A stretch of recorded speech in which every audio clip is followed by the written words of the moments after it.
There's a real recognition that we can't continue to work in our own bubble, basically. So we are going to have to do a lot more collaboration with others who work in different fields that relate to the work that we do. So things like working more with the private sector, because most evaluation is done in the public sector at the moment. So I think we are going to have to change not only how we work and how we approach the work that we do, but also who we work with. So there's a much wider set of skills that are going to be needed now and in the future. And I think we're realising, or we have realised, that we don't currently have that full set of skills that we need to address the issues. We now have the technology where we can much more quickly get feedback from people on the ground.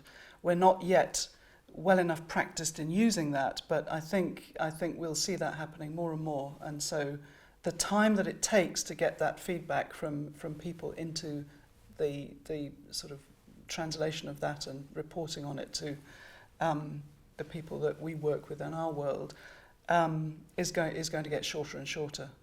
So we're moving away from the types of evaluation that we've been doing that's taken 1 year, 2 year, 3 years before we've got that feedback, to a much shorter cycle.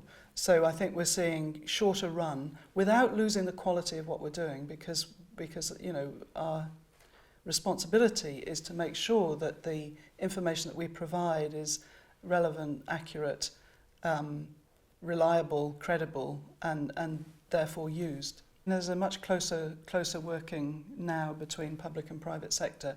I think there's a lot that we can learn from them and they can learn from us.